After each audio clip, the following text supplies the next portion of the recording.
Hi guys, welcome to Manhood Explained. My name is Camille. Today is 17, 18, let me see. 19 of September 2020 and welcome to video number 267. Today I want to talk about autosuggestion because this is the thing that so many of us kind of know that it exists, but we definitely underestimate the power of this thing. And that's why many of us, especially as guys, we wake up when everything is too late. We don't see how this tool is working in our relationship, how it derails the whole thing, and we end up when everything is basically done. So this is what I want to talk about. So let's just jump right into it. And I don't want to make it a long video because the subject is kind of abstract of its own, so I don't want to go, philosophical today too much, but I want you to kind of listen and really think practically how it applies to you and what is really the state of your thinking when you're together in your relationship. So first of all, I need you to understand that autosuggestion is a very powerful tool. This is the thing that if you use it on yourself, then you'll be able to persuade yourself to think, to see, and to do so many things that if you would be able to look at yourself from outside, just stand just like next to yourself and listen to what you say, what you think, you will be surprised. Because you've got to understand that if you really want it, you will always find an excuse. You will always find a reason why your thinking on your action is legitimate. You know what I'm saying?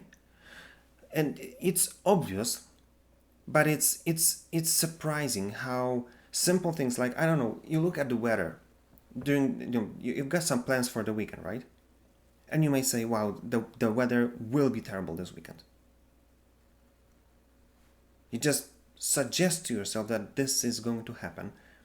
And then even though you expected, sunshine, you'll say, oh, it's too hot for my plans.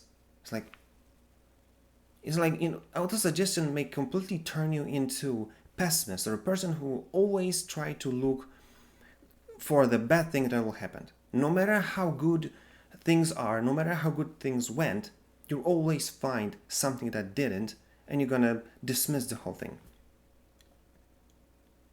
And it sounds understandable. It's like, yeah, I get it. But then if you look at it, how it works in your relationship, it might show you why the situation is as it is in your relationship right now. And this is point number 2, how autosuggestion kind of applies to your relationship. And this is how it works, and tell me that I'm wrong. When you see that in 15 minutes you're going to be home, you're making a conscious or subconscious decision how this whole evening is going to go. Because if you look, and I'm not going to talk, extreme, I'm going to kind of over-exaggerate just to make my point. If you'll decide that I'm sure that she's gonna come home, she's gonna say something stupid or do something stupid, and we're gonna argue, and this whole evening is gonna be completely terrible. What do you think is gonna happen when she's gonna come home? You're gonna be looking for this one simple thing that she's gonna say, this look that she's gonna give to you, and this whole hell will break loose. Why? Because you're looking for it.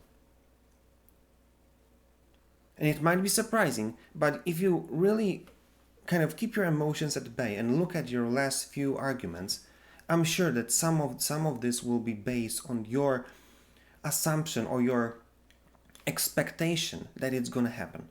That's why it did. And you can call it karma. That's why the subject or title of today's video. Or you can call it, the rule of sowing and reaping. No matter how you're going to call it, the thing is, if you look for something, you're going to get it.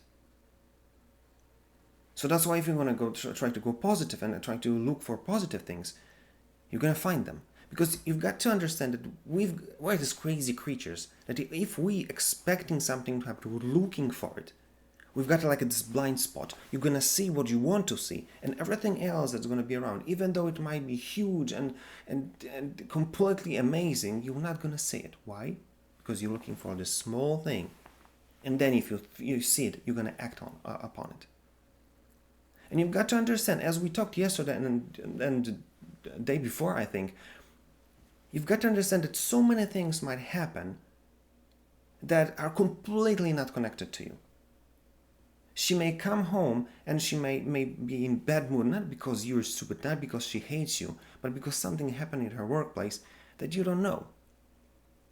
Maybe she's gonna come home, she's gonna react aggressively to things that might happen.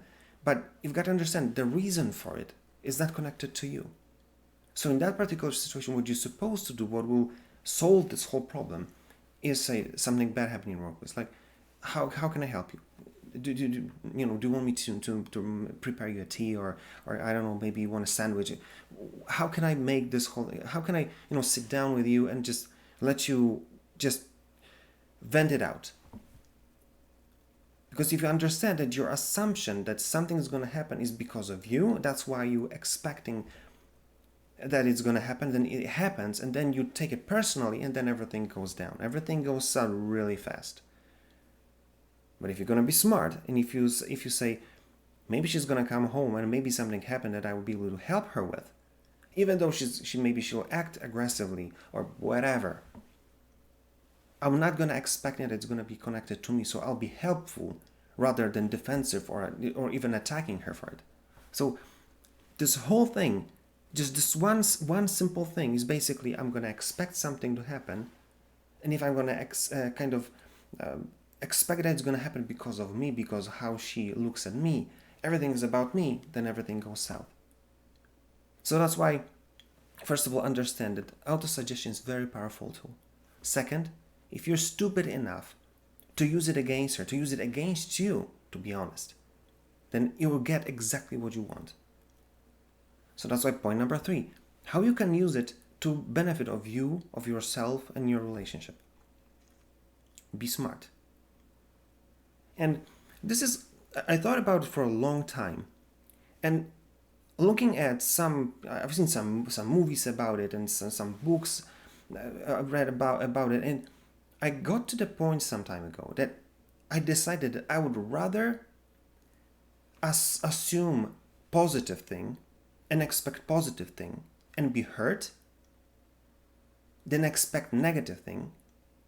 And even though she had a positive attitude or something positive happened, I'm gonna kind of destroy it just because I was expecting the negative thing. You understand what I'm saying?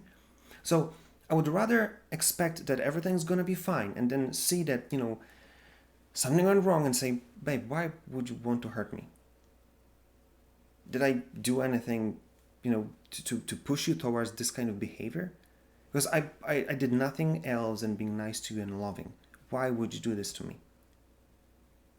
Rather than be defensive and try to look at it and whatever is going to happen in our relationship as fight, and then she's going to come and I'm going to completely destroy it. Whatever she wants to do, whatever she wants to say, I'm going to be negative and I'm going to be in this kind of militant or this defensive or even attacking mode, and she won't be able to do whatever she wants, whatever she planned to do, because I'm exactly doing that. So that's why my solution is very simple. If she's gonna come home, maybe you're sitting together, maybe watching this video together, I want you to sit down and not sit down and look for the things that you're just waiting for the thing that she's gonna say to drive you nuts. I want you to sit there, look for the positive thing, and then when you find it, I want you to say, this is why I love you. This is exactly what I want to be with you. This smile, this intelligent joke, this humility of yours, this patience, this love, whatever you find, be loud about the positive thing, not the negative. Because if you understand, going back to the subject, kind of summarizing it all, if you understand that whatever you're looking for, you're gonna get it, then even though maybe you feel you want to play this macho in your relationship, don't. If you're tough, you know that you're tough, and she knows that you're tough. But what she needs is you to be tough, but choose to be loving and caring. That's how it all works, because then you're going to wait for a positive thing to happen, and you're going to thrive on the positives, assuming positive things. rather than negatives. So I don't know, just look at how you spend evenings together. What are you really looking for? Because you might be surprised that the result or the place that you are in your relationship right now is a result of what you're looking for. So this is what I want you to take from this video. This is scary, but we all use autosuggestion.